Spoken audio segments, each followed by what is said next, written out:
All right. So yeah,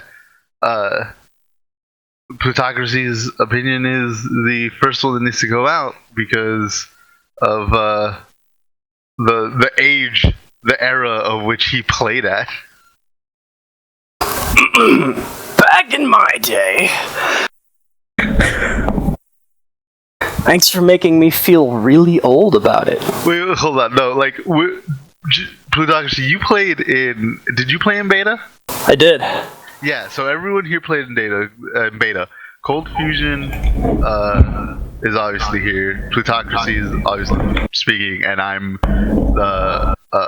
SirMuttonChops. So that needs to be kind of put out there so people know who the fuck is talking, right? Yeah. Well, I was gonna do like a proper like intro, like almost like a podcast. But yeah, we'll run with this. This is fine. Yeah, this works. What's happening right now is okay too. Yeah. So I guess I'll just run a quick introduction. This is supposed to be a response, or this is going to be a response to the recent series of videos that have come out. And I want to make it clear that the Cold Fusion has asked me for like a year to do one of these videos. And I just kind of said move on, but he made these videos, these recent videos, and I trolled on the comments section because that's what I do. But after Orbit posted his recent video with Meps basically threatening to ban him or some shit, whatever the hell it was, because he retweeted a video that they didn't like, then that to me is like, okay, I need to say something because this is getting to them. And it was just hilarious to watch, watch Cold Fusion here rant to the point where he gets angry in the video, in every video. Yeah, look at the Hulk's out for Bruce Banner.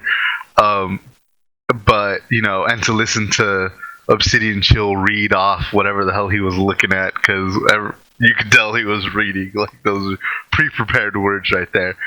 And, it's interesting to me that Meps replied the way he did, and that's why I think I need to make this video, or we need to make this video, and have an actual roundtable. I would love to have other people like Chill, or Clutchmeister, or Felsa, or GB be present, because that would be what the roundtable should have looked like, but they're not here, so fuck them, right? Like. But yeah, Plutocracy, I guess you'd have to go with when you. I'd like you to say when you saw the shit hit the fan, or about to hit the fan, and why you left. Like, I just want to start by saying that we really need to keep this civil, because we don't want to have anybody get blacklisted for RTing this. That would be awful. Yeah. So for those who don't know, which will be the majority of the people watching this because I quit forever ago, I am Plutocracy, probably better known as Artillery in-game. I started as a nature healer in beta because gorillas, and then with the introduction of Fight for the Light, I switched to Hard Light DPS and basically didn't look back. I played actively till probably through 2013. Probably actively quit in 2013 as well, maybe 2014. I don't think I made it that far, not actively. I put a lot of my heart and soul into this game, just optimizing DPS rotations for Hard Light, let alone other people's classes too. I did a lot of research, including helping Disaster Piece uncover a very interesting piece of information about how all mental powers were based on the exact same DPS value, and so the entire power set was basically bunk. So, a long time ago, back in my day, we were kind of starting to dwindle after free-to-play, the server mergers and whatnot. We used to have multiple servers, kids. And the game was starting to head in a very interesting direction. I understand that especially once you introduce a free-to-play model, you need to monetize. That's important. That's the soul of the game. That's what keeps the lights on. I get it. They introduced replay tokens. This, to me, was maybe not the first indication of how out of touch the development staff of DCUO is with the actual player base, but it was probably the first time that I felt slapped in the face. Because, as I've repeatedly criticized about that, insert quarter to raid isn't exactly a particularly engaging mechanic for me. It doesn't make me want to spend my money, it makes me feel like I have to. I played that for a bit into T4 and then quit because, well, on top of a subscription fee, although I think I was a lifer on that account, I was also paying regularly just to stay competitive, which wasn't fun, and I quit. There were a lot of mechanics changes that were questionable as well around the same time. There was a rather infamous game update which ruined approximately everything. And it made at least DPSing not fun for a lot of people. And there was a lot of backlash on the forums. And I really wish I had, I think that was old forums if I'm not mistaken, because that's how old this is. I really wish I had some of that in front of me right now, because as I recall correctly, MEP's response on the forums pretty much boiled down to deal with it. There was a lot of criticism about mechanics changes in the game that were just completely ignored, swept under the rug. We know what's best for this game and you don't. We're the developers, you're just the community. What do you know? You're just our paying customers, to harken back to a joke that somebody made a league out of. This was years ago. I ditched when I started seeing the shit rolling downhill. Because it was rolling downhill from MEPS, from Mr. Weapon Master Anderson, downhill onto the players. It's gotten to the point now where that shit has rolled fully downhill and into several fans, and you're starting to see a lot of backlash now. And I felt it's time to kind of speak up again about this game, because DCUO was a great game. I quit years ago, and if I pull up Steam right now, I have over 3,000 hours played. Yup. Jesus Christ. That's a lot, man.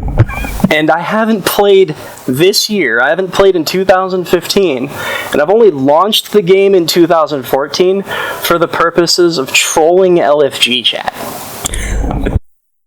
That is it. Now, I'm not saying the amount of time I put into the game makes my opinion important. I'm just throwing that out there as kind of to signify exactly how much time I put into something that I was then willing to say, basically willing to just completely walk away from. Because I saw that we'd give them, positive criticism. We'd point out bugs, some of which were game-breaking, some of which affected PvE, some of which affected PvP. I know personally I had reported some bugs that were ridiculously exploitable and game-breaking that in certain cases didn't get patched for months or at all. They don't listen. They say they listen. They say they listen long enough for the community to think, oh, well, okay, they listen. I'm full of shit. I'm going to go somewhere and fuck myself. But they don't. And it's been happening for years. And now seeing this shit with the Community Council, aka MEP's Echo Chamber for Bad Ideas, which I mentioned earlier, and people, potentially getting blacklisted from testing and giving feedback for retweeting shit. This is how out of touch they have been with the player base for years. It's nothing new. It's just coming to light, I suppose, a little more publicly than it has in the past, because DCUO is still held on to some very dedicated community members who still put a lot into the game, and not only keep the lights on, so to speak, by putting money into the game, but they also bring new blood into it because they're content creators, they're YouTubers, they're Twitch streamers. They actually function as advertising for DCUO, which is very important for a nearly bankrupt free-to-play game that has little to no advertising of its own. They're the most important players in the game, and they're being bullied around with threats of being blacklisted from helping making the game better. And this isn't at all surprising to me, because it's just iterations of behavior that we've seen from them before. And that's why I wanted to get people together to try and talk about this in a, I say non-inflammatory way after some of the shit I just said, but Dude, yes, compared to more. Weapon Mastery Anderson. But regardless, it needs to be spoken about, because telling some of the more prominent or better players in your community, hey, that feedback we ignore from you anyway, well, we're just not going to collect it at all anymore if you keep retweeting things that we find less than, flattering. What is... I hate to be that guy, because I clearly have a bias, but is that the game you want to play? No, I completely agree, and I think, I haven't played the game for like a year. I uninstalled almost immediately when they announced that they were going to remove immunity from PvP. I get that they went back on that, but to me that was a sign of just how out of touch, is the way Plutocracy put it, the devs were with their own game. And I don't mean just with the community, I mean with their own game, to think that that's what needs to be changed. Now, I know there's a lot that has to do with the community council that has been kind of touched on here, but I do want to point out that I think that in Fuzzy Bum's video here, or videos, and Obsidian Chill's videos, there was basically back and forth between them, between the community council players and other players, and I think there's two things going wrong. And the first is, in the videos, I think their role is being just a little overstated, and the community council members themselves understate their role. And I think it's done on purpose from the community council and from MEPS. And I don't really want to harp on it too much. I just want to point out one conversation that I've had with pretty much every member of the community council, which points to me why it's a fruitless discussion. I've on several occasions had to deal with the argument that they keep touting, that is, they are not representatives, they are a focus group. Now, when they say that, to me, it says that they are either ignorant about what these words mean, or are purposefully lying, and I don't want that to be the case. Like, what was it, Hanlon's Razor or whatever, don't attribute to malice what could be explained by stupidity. And with people like Super Patriot, I think it's pretty obvious what the answer is on that one. But a focus group is supposed to represent a larger community. And when you hear like political campaigns putting up campaign ads, they test them through a focus group in like a city or a state or a county or whatever the hell they're gonna run it on, and they grab a small group of people and they're like, look, give us your reaction so we know what we need to change so that this gives the message that we want to give. That is what a focus group does. It represents and the larger community that you're going to give it to.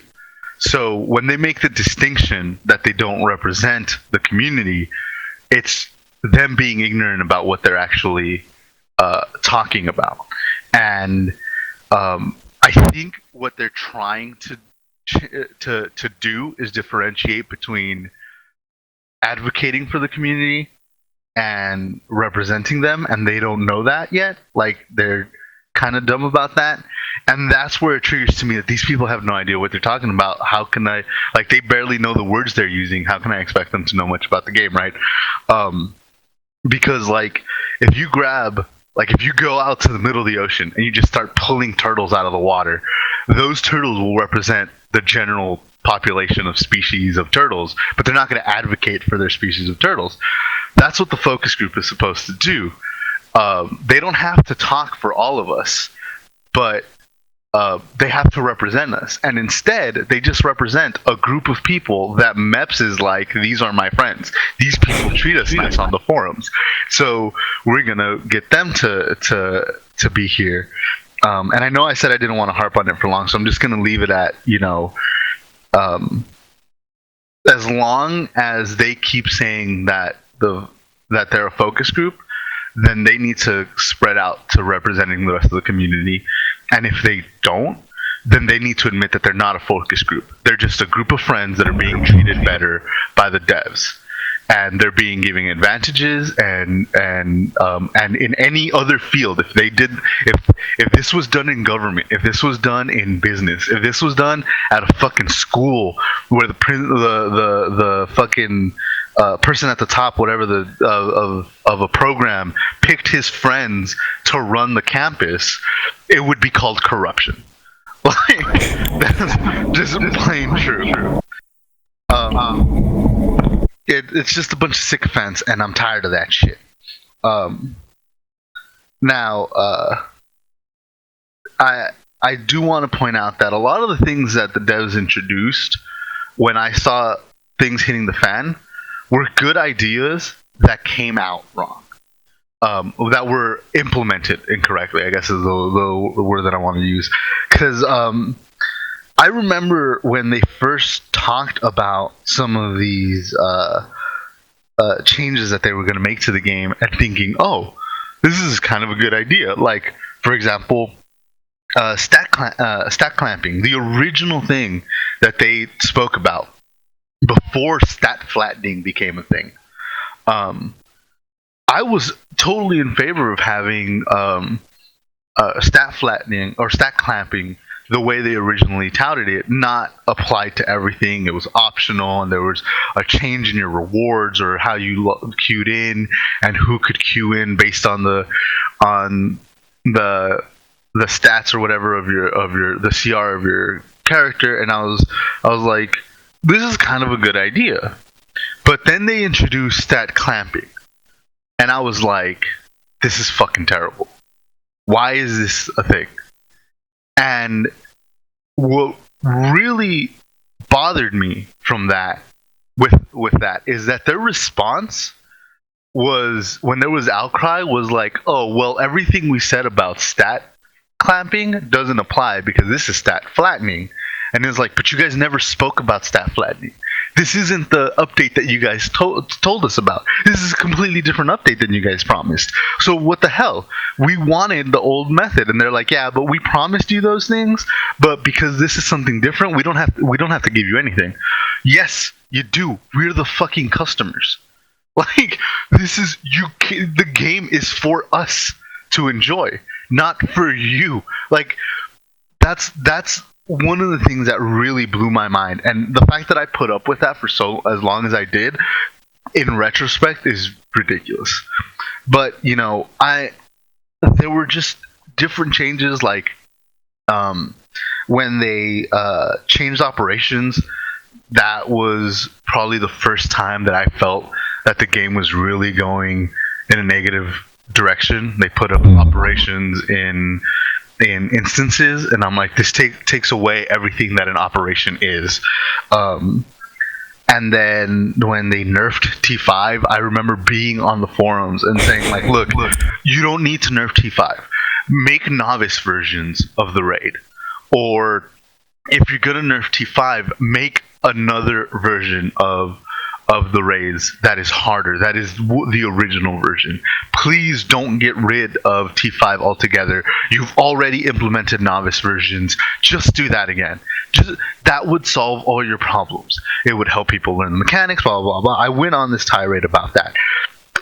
completely ignored, and they nerf T5. Fucking T6 comes about, and they drop elite raids as like. Why didn't you do that with T5? You stupid! Like, it was mind boggling. It was mind boggling that this was a thing. That they had concepts like elite mode for difficult. For people who wanted a challenge, they've had concepts like novice raids for years. For people who wanted less of a challenge and still wanted to work towards completing the content. And instead of doing that for a raid that was obviously beaten by some players, they just nerf it to the ground. Nerf it to the fucking ground. Like, you have these things in place. Fucking use them. But no, we're just gonna nerf it to the ground. Like, to me, that blew my mind. That just blew my mind. But also, I do want to give credit where credit's due. Like, they implemented a lot of things like weapon mastery and stuff like that to try to reduce power consumption, power back mechanics, and stuff like that. And I think that I'm pretty sure the way HOTS or POT worked was that it worked like a PI that you applied to your teammates. And up until that point, PIs were still overriding in content. So I think that's why they couldn't fix POT until they fixed overriding dots. Anything over time. Once they were able to fix that, they were able to fix POT. But then I think they wanted to make sure that the person with the highest Vite got it, so they needed to figure out some mechanic to fix it so that lower Vite couldn't overwrite higher Vite, and so that's why it took them a little longer. Soon after they fixed dots, they fixed POT, and I think it was, they knew what they had to do, but they didn't have the quote unquote technology to do it. I still find that's bullshit. I really do.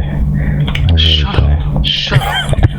Like, I think that's what held them back. I think that the devs do know a lot of times what needs to be done, and the problem is accomplishing it with what they have access to. Now, in my mind, if you can't fix the problem the way it should be fixed, then fix other fucking problems. Like, don't create things like weapon mastery or power back mechanics and think that you're going to solve the issue, because that's not how it works. You're putting a band-aid over a gash, and that's not how it's going to work. But again, there are definite situations where they've done things like that. But, you know, the worst crime from them is when they come out with things that they think are going to be new or innovative, and they're just more of the same. And I want to point out the concept of not weapon mastery, the awesome mechanics or advanced mechanics, whatever the fuck you want to call them. Because yeah, the animation pass was terrible, but when they first touted it as speeding up slow animations, I thought that was great. You know, hey, finally Fireball will work like Gauss Grenade. Finally Soulwell will work like, I don't know, whatever the fuck other fast animation summon something. But instead they just slowed everything else down as if somehow that fixes the problem of slow mechanics, which it didn't. But when awesome mechanics came out, advanced mechanics, fucking, that tells you how long I quit for players who are new, is that I still call them awesome mechanics. I had high hopes for this. Like, I had really high hopes for this. I was upset that things like Sorcery's summoning tree did less summoning than some other power sets. Like, I think Gadgets does more summoning of pets than actual the summoning tree from sorcery. So I thought, hey, it'd be a cool idea to add, extra pets that just kind of blow up, and have, AoE effects. Like if you're in healer stance, you put up the Watcher, it'll do an AoE heal in a certain area, or drop its own circle after it blows up. Or if you have a Fury, it'll summon a smaller pet when you hit a power that goes and blows up and drops a circle of destruction, its own circle of destruction, whatever. I thought that would be cool, but instead, no, they just the awesome mechanic, or the advanced mechanic. What I'm just gonna call it awesome mechanic. The awesome mechanic for sorcery boiled down to giving more might to your pets. That's literally the awesome mechanic change update for sorcery. And to me, the worst, and I can't believe when I get to talk about it, is so far down the road. But munitions. When I first heard about munitions, I was like, holy shit. This could be really cool. It might not be super fast, but it'd be awesome for them to take the turrets, or whatever the fuck they're called, from the Gotham Under Siege. What were they called? Cold Fusion? The things where you shoot down the birds? I don't know. I forgot. Yeah, whatever the fuck they were, where you like sit on top of it and you shoot down the birds. In Gotham Under Siege, you get this sort of like almost first-person perspective where you got to aim and shoot, and I'm like, holy shit, that would be awesome. Is have munitions set up a fucking Gatling gun or a chain gun, and it changes perspective, and you have to shoot, and you have to like set up PIs before you set up your gun or use whatever, and then you get on it and you shoot. Or you could set up, it'd be awesome if you could set up multiple guns so that other players could get on them if they wanted. Like, that would be an interesting mechanic that would be changing the game, the way the game is played, and it wouldn't even have to do anything new, because players summon stuff onto the game all the time, and those fucking turrets already exist in the game in several instances. Why the fuck this wasn't included, to me, blows my mind. Why munitions just basically was hard light with a different skin where you get to put on a gun and walk around, just blows my fucking mind that the devs couldn't come up with something like that. They just introduced more of the same, and it just, oh man, I could keep going for hours, but I'm not going to. If you'll remember, munitions nearly got me back to the game. Yeah, almost did. Yeah. I was getting ready to. I was logging in. I was actually becoming active. I did a little bit of content, in fact, because it was like, oh, munitions. Well, that's interesting and new enough how they're describing it to bring me back. I can put up with some of the bullshit. I can put up with, insert quarter to raid. And then they showed it. Yep. And Eddie was here when that happened. They did a Twitch stream where they showed what munitions was on one of their Friday night streams. And now, granted, I did see it in an early form, but I've also seen it recently, and there isn't a whole lot different. And I saw the mangled corpse of Hardlight that they were marionetting around on their fucking Twitch stream. And I literally right-clicked on DCUO in Steam and deleted local content. Just on the spot. Without even a thought. Like, alright. That's what that is. Yep. I can do that just without the moving around bit. I'm done. I also want to point out, there is one moment where I felt slapped in the face by the devs, like, pretty hard. Was when Home Turf came out, and they released those things that you pay for. That is called backward progress, where you go in and you buy an upgrade for your character, and then a month later, it gets taken away from you. Now 2 months later, I guess was the latest update, it gets taken away from you. That is not real progress. That is backwards progress. Well, they was trying to find a way to sync all the marks, weren't they, at the time? Yeah, exactly. Yeah.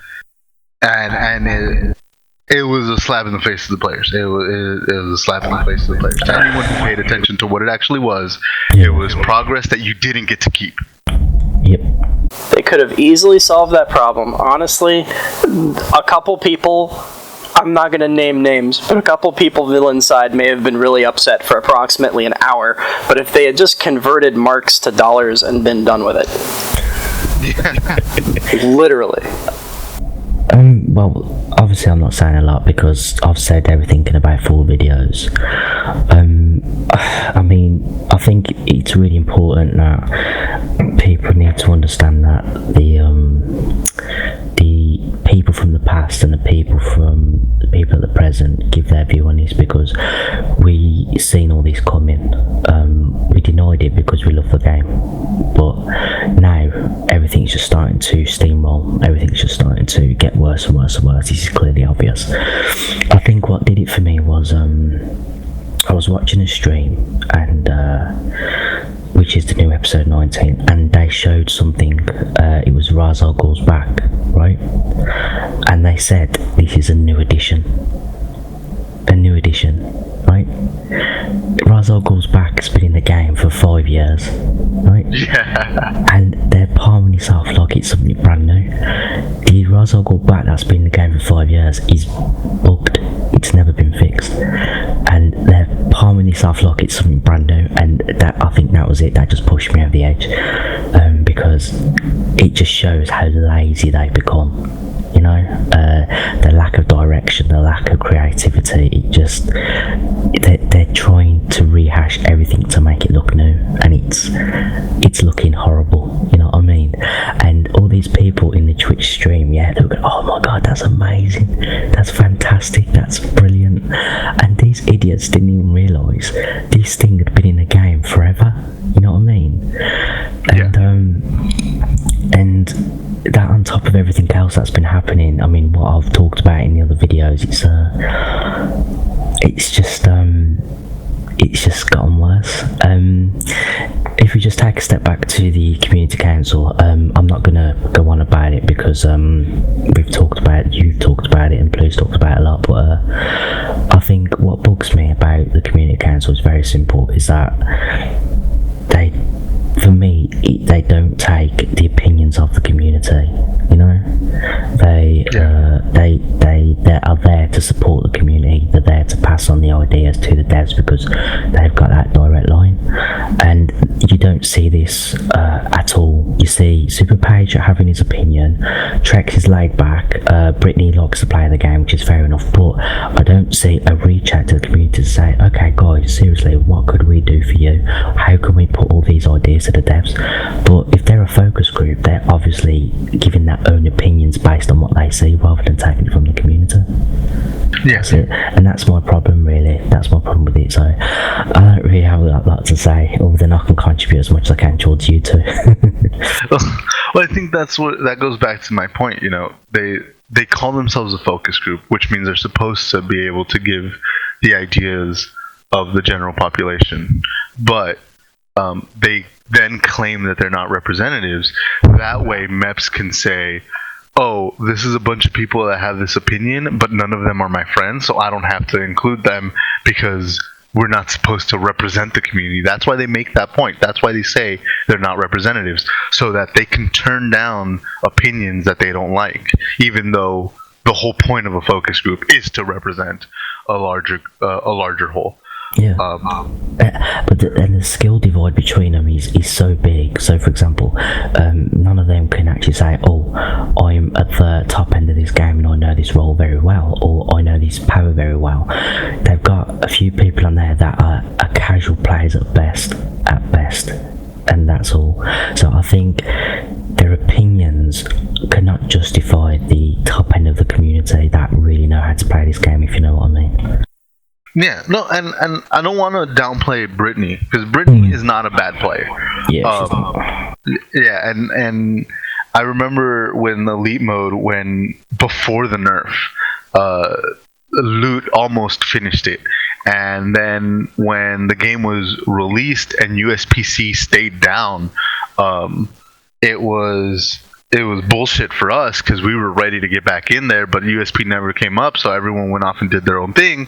And then by the time the game came back up, fucking select few had finished elite mode, and I do want to point out that wasn't an easy task. There were several teams of good players on all servers giving it a try, and they beat it. So I don't want to downplay that, but I do believe that Brittany's inclusion is more of her being a favorite and being a sycophant, kissing up to the devs or kissing up to maps, than it is because she has something to contribute. And I don't think she would ever risk that position by disagreeing. Yeah, I mean, obviously that's probably just speculation, but all I know is that Super Patriot has sort of like got a right to be there because he's been helping the devs and all that for a long time, and that's fair enough. He's earned the right there, but the way he comes across, the guy is he's always defensive because people are attacking him, and he doesn't get that opportunity to kind of like express himself a bit more, and to get the support of the players. This is very simple because he never disagrees with the devs. He has his opinion, but when the devs speak, that's it. He agrees with it and he defends what the devs say. He doesn't disagree with it. He just completely disagrees with the community. The devs are right, and that's it. You bring that up, and I remember when they announced the removal of immunity, and the only people who came out in support for the removal of immunity from PvP were players in the community council. That was it. No one else came out in favor of it. No one else.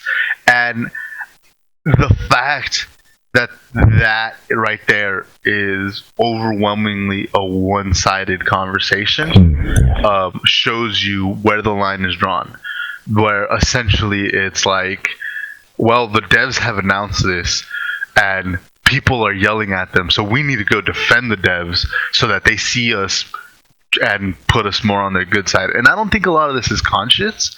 Like, I don't think they're going out of their way to like decide, hey, we need to do this to get more favor from the devs. But I think that's the underlying subconscious decision making in their head is, oh man, someone's attacking my friend, I'm gonna go defend them. And in the end, that's the end result. They feel a civic duty as representatives of the game to defend the game. They don't understand that that's not maybe actually their role, because they don't serve as a focus group for the community. Again, it's been a long time for me. I catch up every now and then. But from what I understand of the council, they serve as a focus group for the developers. Yep. They're literally lobbyists. They work in the reverse direction that they should.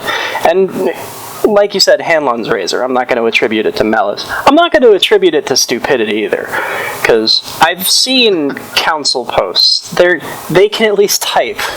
God bless them. That requires a certain measured amount of intelligence to actually get out of bed, sit in your goddamn chair, and press like 101 keys in a sequence that produces intelligible results. I'll give them that. Credit where credit's due, right? Credit where credit is due, exactly.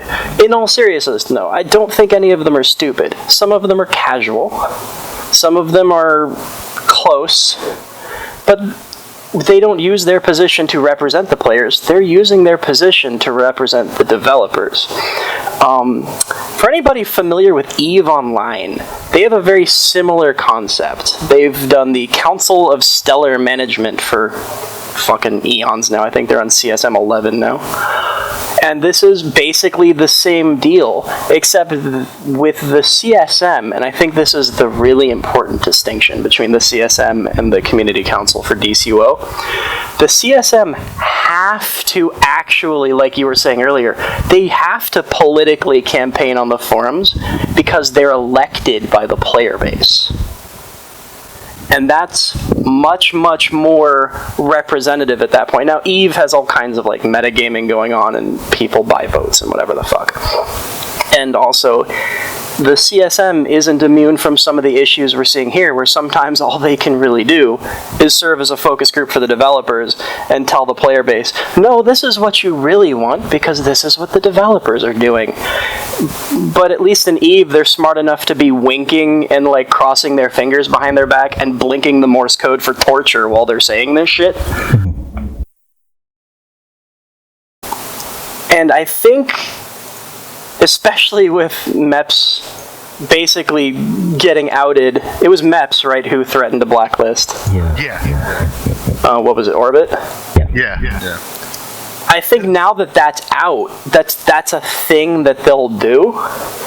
It makes it pretty clear that a lot of it is they feel the need to defend the game because the game's in a position where it's constantly being attacked right now. But, you know, you only get to that position one way. And since they're already naturally on the defensive, and especially since things like that are obviously also happening behind closed doors too. I mean, that was a DM. That wasn't like MEPS tweeted at him, hey, don't do that. That was a DM.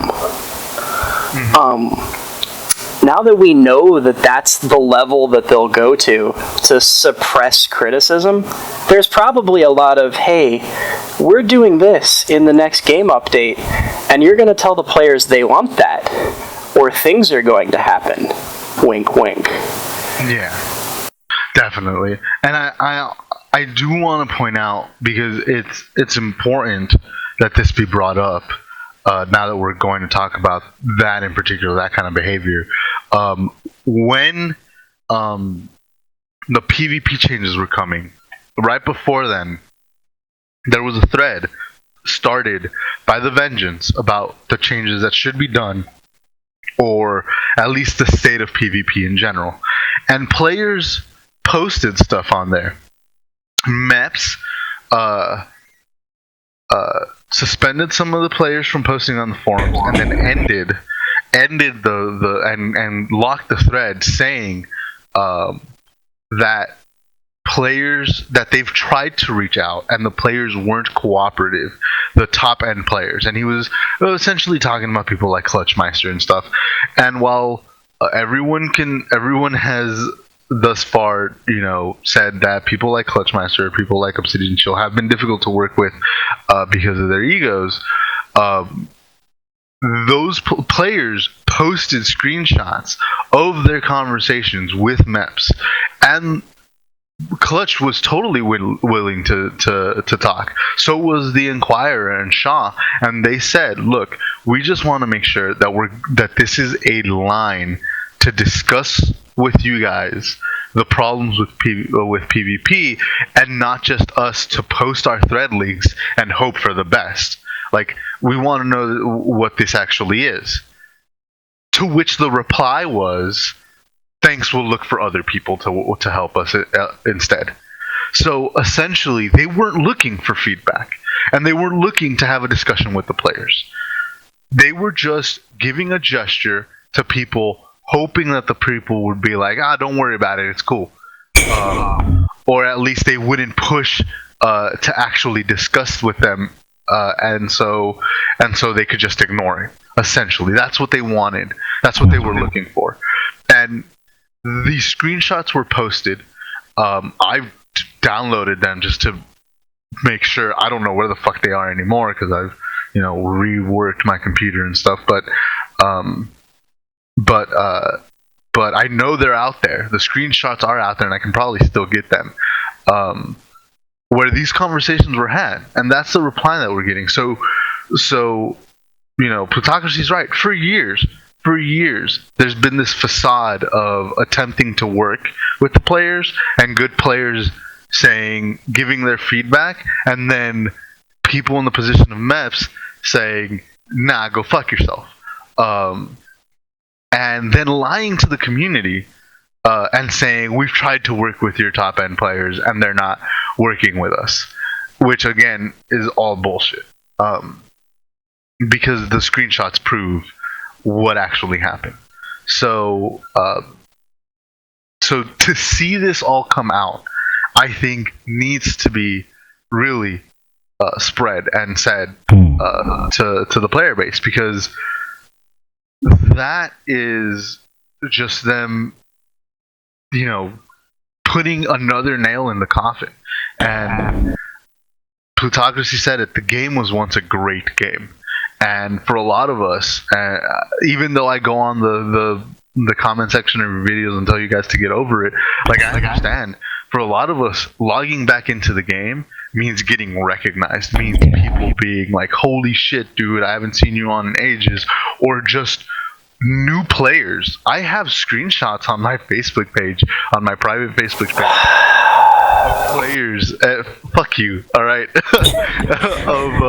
From echo chambers to ego chambers. Right. People sending me messages about how much fun they had watching my FNLs, or wanting me to help them learn some PvP, stuff like that. Like, I understand what it feels like to log back into a game like that. I understand why you keep logging in Cold Fusion. I understand. I want to point out as well. I'll let you carry on with your ego train in a minute. I want to point out that this listening to us is very important, because we've been in the game since forever, as people keep on saying. We've been there. We know what they do. We know how they react. Yeah, so we are the substance towards the problems that are now coming out. We've got the evidence, we've got the experience. We're not speaking out of our asses. All these new players that have been here for 2 years and that, some will defend the devs, but this is legitimate experience from beta up until a year ago.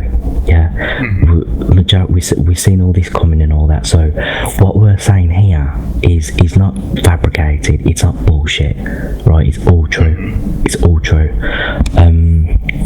And as somebody pointed out, like that this community is completely oblivious to how much work we did for this game. Absolutely, completely oblivious. And MEPS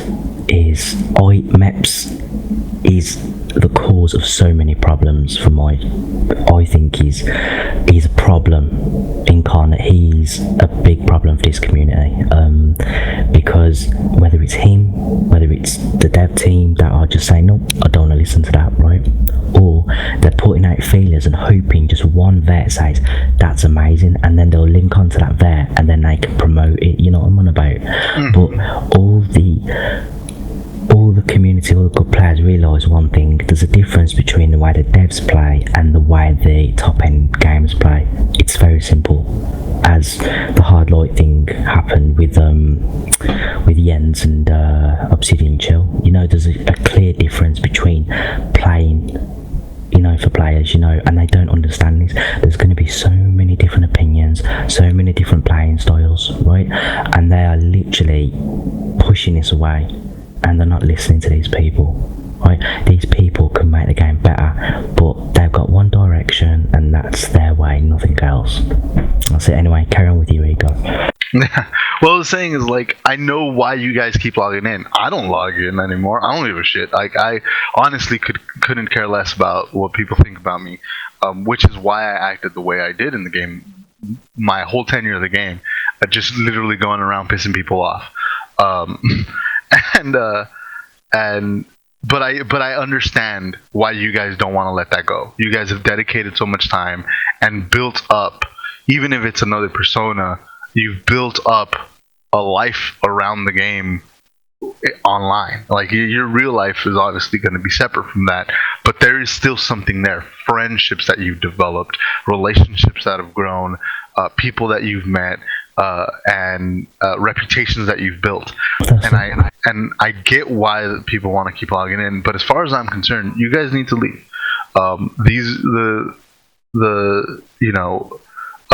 Plutocracy and I basically said fuck it and walked away.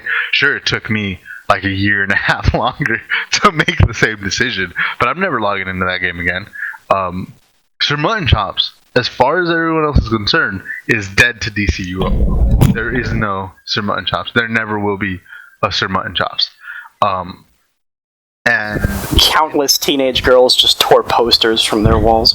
yeah. Wearing an Elvis outfit. And it's important to note that, because I went out of my way to speak with some of the devs about stuff. I remember sitting with Locke when we were supposed to come up with ideas for content, and one of the fucking PS players was sitting there telling me about like how to use iconics in content, and I'm like, you're a fucking idiot, dude. And I explained how the positions would be contradictory, where if an iconic comes in and he's not completely OP and running the instance for you, then everyone's gonna be like, oh, he's weak, why would you make Batman so weak? Why do we have to help Batman fight the Joker? Like, that's not Batman. But then if you make him weak, but if you make him OP, then it's like, oh, it's boring, Batman does everything for you. And I pointed this out, and Locke is sitting there nodding his head with this smile on his face, like, you're fucking telling the players why they're fucking idiots, and it's a good thing. And I know that the players, the developers weren't all bad. DevDirt went out of his way to try to fix things. Larry Liberty went out of his way to try to fix things. Locke and Tunzo know what the game needs. Whether or not they can implement it, whether or not it falls in line with what the rest of the creative team wants to do, that's a whole other story. But I do want to give credit to those, to the people who deserve it.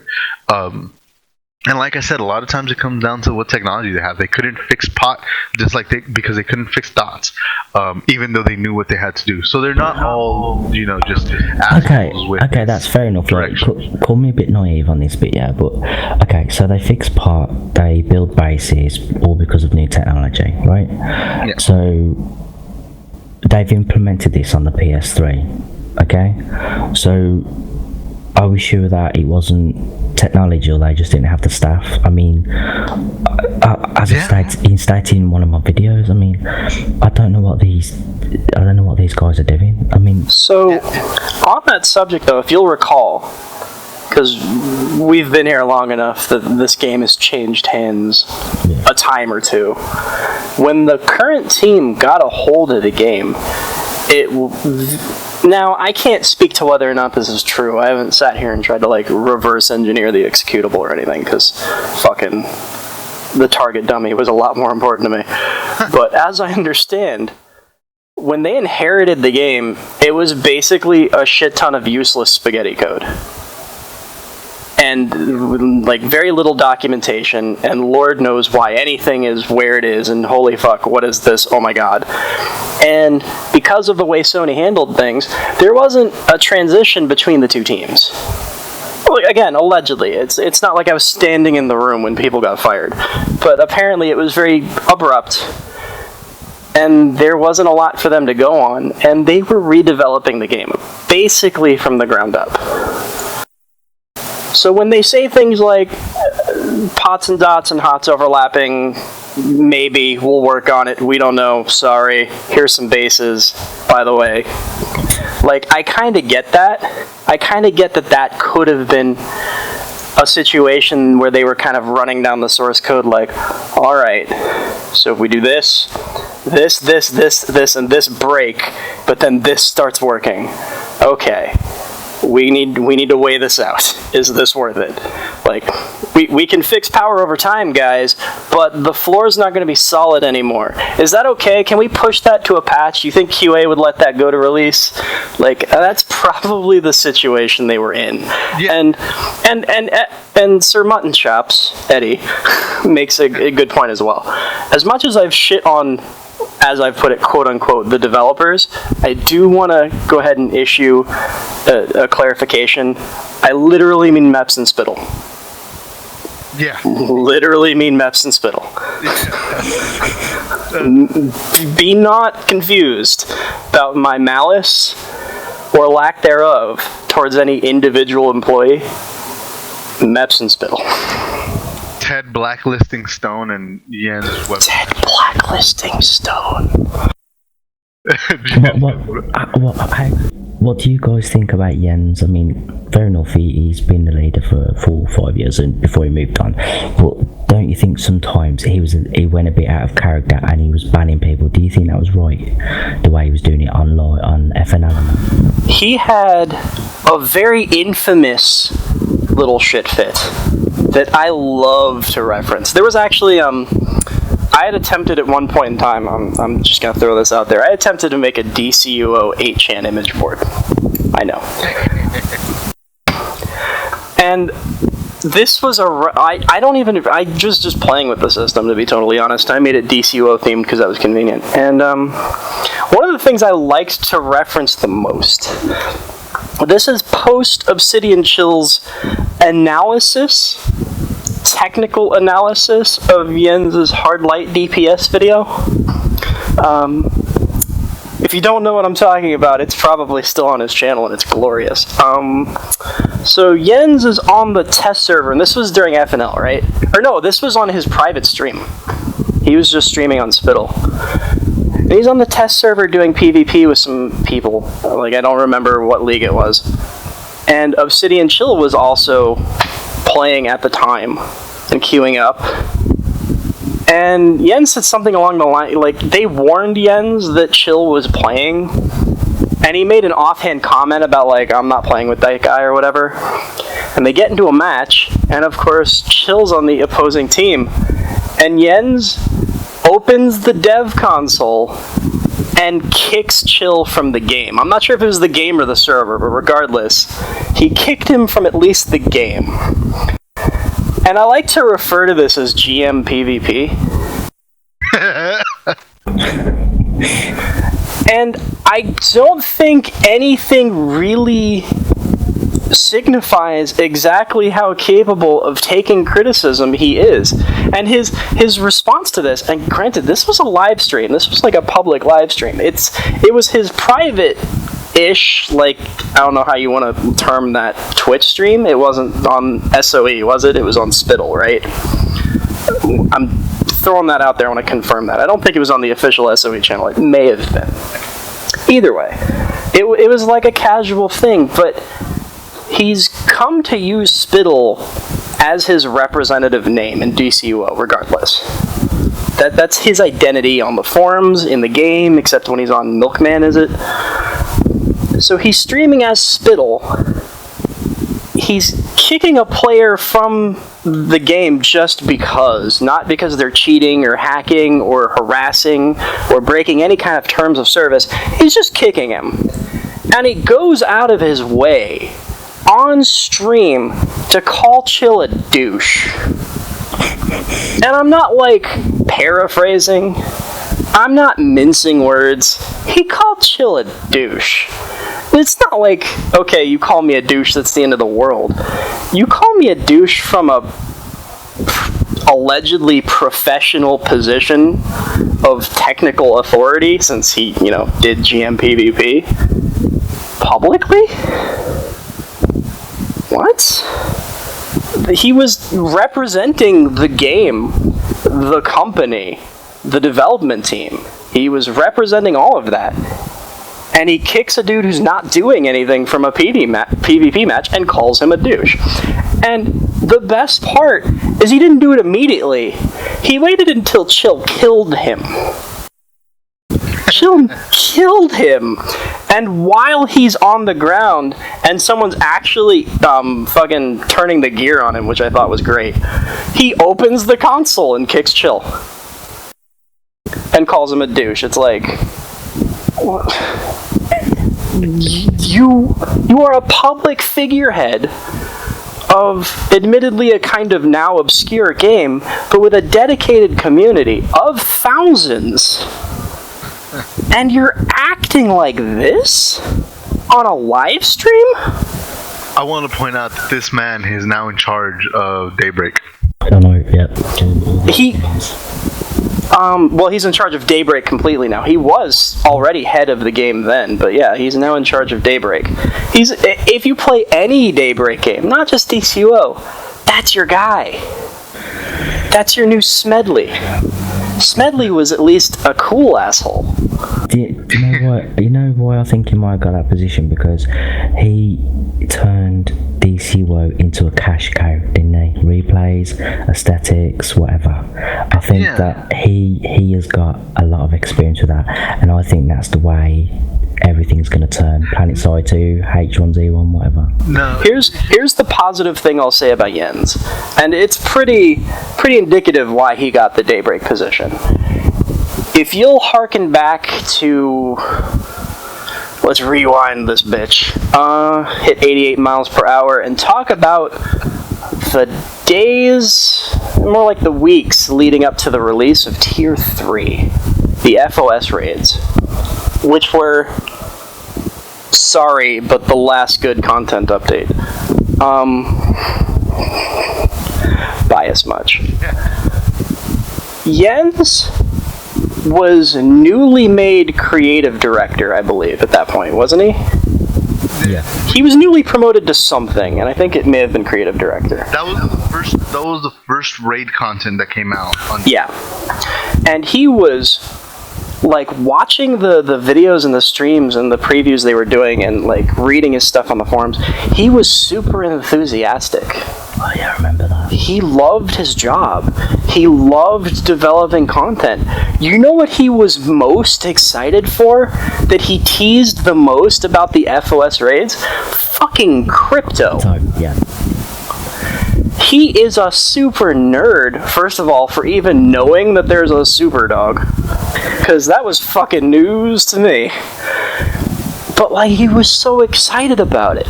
And if you go back and watch the videos, I'm sure they're on the old SOE Live channel, or if they've changed that to Daybreak. I watched it the other day, yeah, you're right. There is a light in his eyes. He loves what he does. He loves what he's bringing to the players. And he's hoping that, you know, by sharing that with us, we'll enjoy it. And he's just so thrilled that he can share that with people. And he's just got this enthusiasm. It's like, it makes him 10, 20 years younger in those videos. He just loves it. And seeing that, it made me excited for a fucking dog in a cape. And when we did the raid and Crypto comes out, and at the end of FOS1, where you can actually, where Crypto gets, like, controlled or whatever, and he's fighting you, and you have to keep him frozen, it was like, this is cool. That dog is fucking people up, and that's great. Thank you, Jens. Like, that was awesome. Until, you know, it was obvious that you can completely bypass all the mechanics in that boss fight. But regardless, at first, it seemed fucking amazing. That enthusiasm is gone for DCUO. But, you know, when you're like that, when you have that kind of energy, you can apply that to things. He's got that enthusiasm as head of Daybreak, I'm sure. But yeah, I mean, for example, on that stream, this is like the third stream that came out, all the developers sat down and they were talking about crypto, and they looked genuinely pissed off with Jens because he wanted that dog in there so bad, and like you just said, his enthusiasm was infectious, you know, and the developers around him, they looked really pissed off with him. Yeah. Because he got that in there, and they eventually said, yes, we got it in there, and you know what, it works. That's what they said, it works. And I must admit that during that period of 2011, I was really excited. No, and I do want to add to that and say that, you know, one of the reasons that kept me in DC was the fan service of some of this content, you know? It wasn't just like all of a sudden I was playing a Batman game.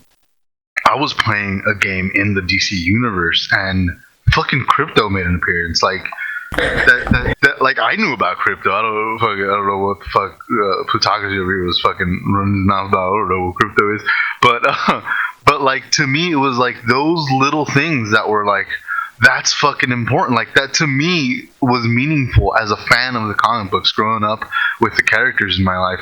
To me, that made a difference, and that's what kept me in the game. And I always made the comment when I was leaving the game that what would bring me back is Black Lanterns. Well, Black Lanterns are in the game now.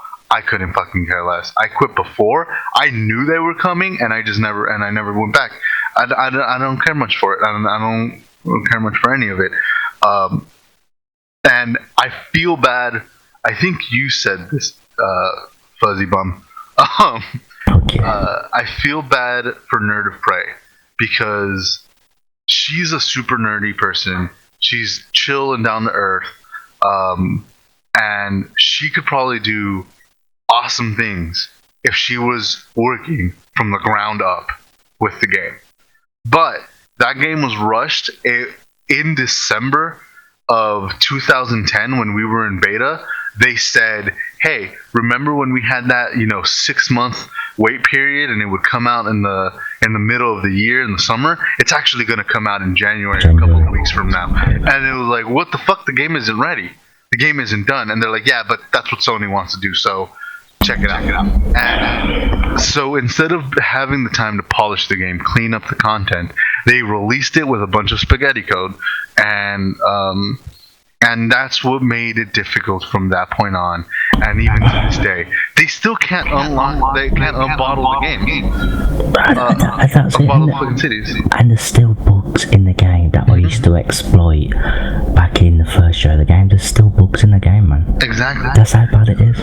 And so unfortunately, the game started off rough, even though it had this amazing foundation. To be able to make changes to it or be able to update it was difficult. And when they passed it, and when they took the torch from Chris Ko, they took the torch and handed it off to Jens. Jens was like adamant about getting some of the stuff that he wanted in there, and it was great, and he got it in, and it was fun because those boss raids were amazing. But afterwards, when they tried making updates and adding new stuff to it, it went downhill. It went way downhill. And like I said, like Plutocracy said, T4 was the first time it just started really dwindling.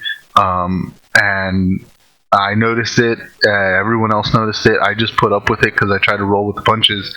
But dwindling isn't even the word for T4. We got a raid that was shorter than FOS 1, and then a raid that was FOS 3. That was the whole tier of content. And replay tokens. Biggest mistake. And for me, I don't want to place all the blame for that on Jens and the development team, but a lot of it does go to them because they were the ones that could have done something about it, even if they had to delay. How long did it take them to put out fucking T5?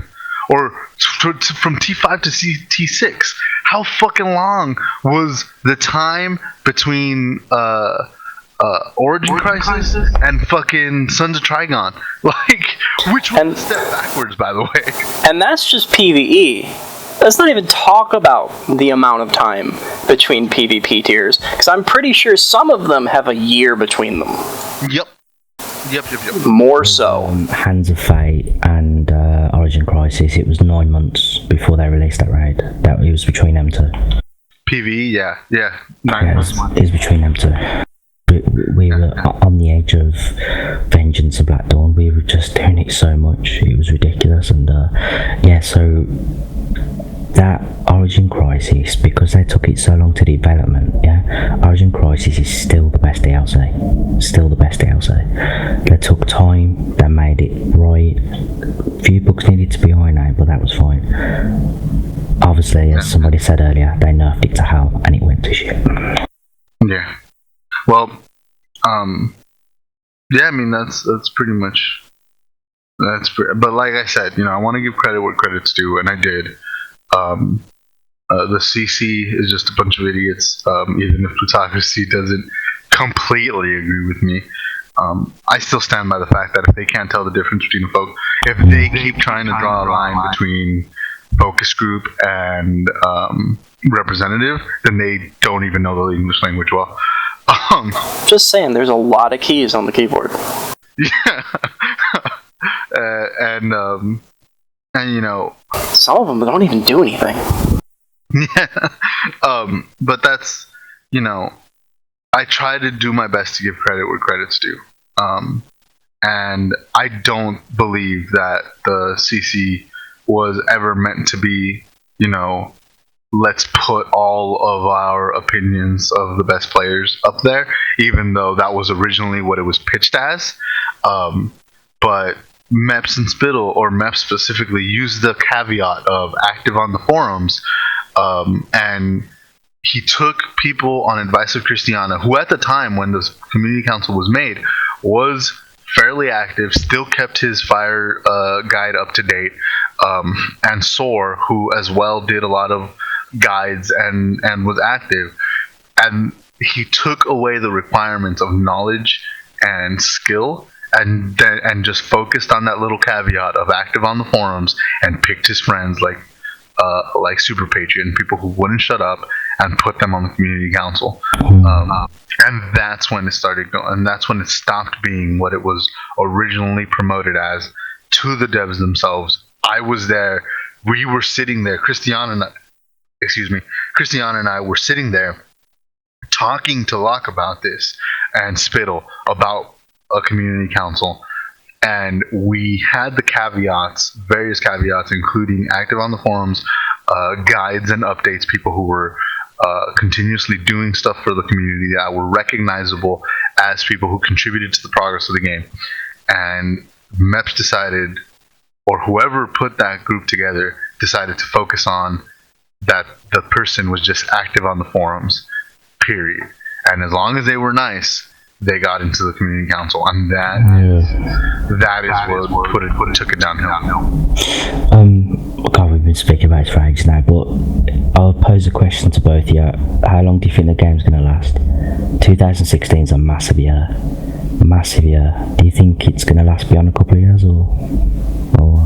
I have been atop the church steeple, banging that bell for 2 years now.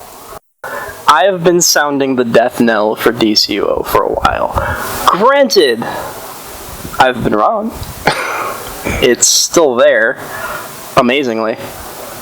Like, just putting my usual cynicism and pessimism aside, fucking amazingly still there, despite Jens's best efforts. I think 2016, you'll probably still see DCUO. You'll still be able to play.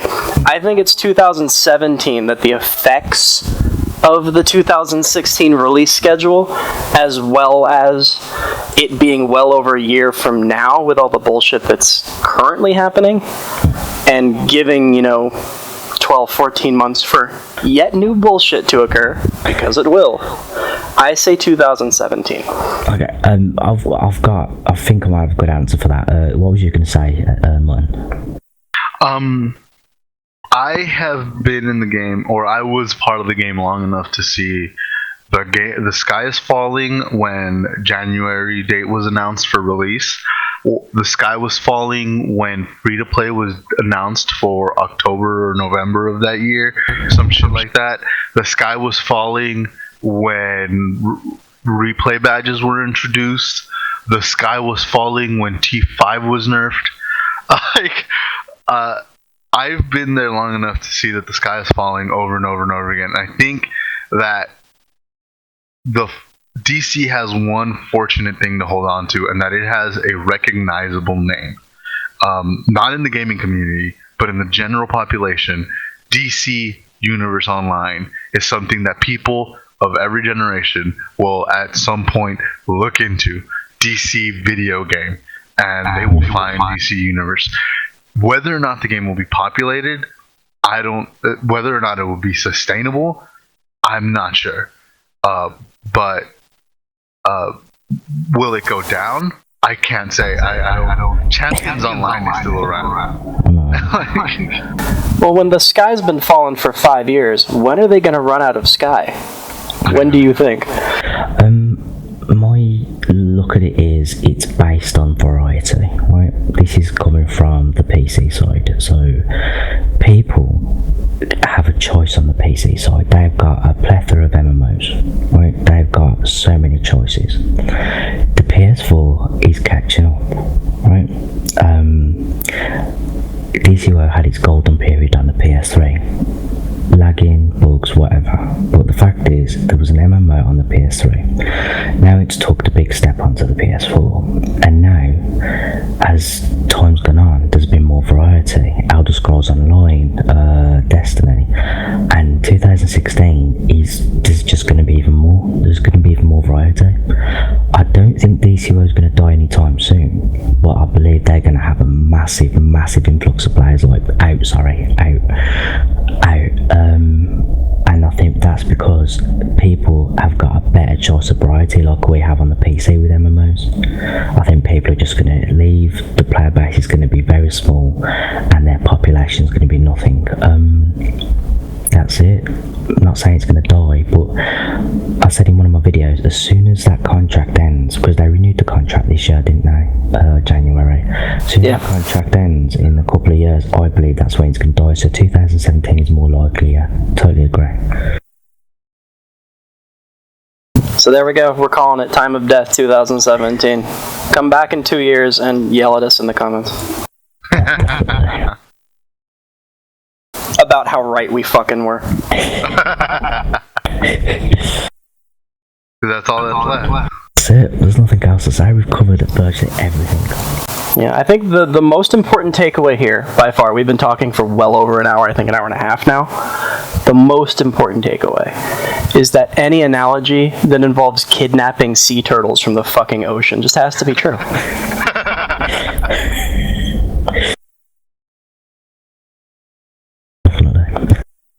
So that's all we got. We don't have an outro for this, much like how we didn't have an intro for this. At least we've got our points across. I think in terms of experience and the game itself, I think you're not going to be able to get a better podcast really compared to most, so I think it's going to be okay. Yeah, we'll see. I mean, honestly, I think we've done a really solid job of representing what an actual roundtable is supposed to look like. Could you imagine turning this into a regular thing? Ex-players of DCUO talking about DCUO? We need to do that. Just invite like a new player each time. Just like, dude, just rant. That's true. The way the podcast, it's like we were reading from an obituary or something. You know what I mean? Right. Yeah. Oh man. Welcome back, guys. Plutocracy here. I still haven't been relevant for 2 years. How you doing today?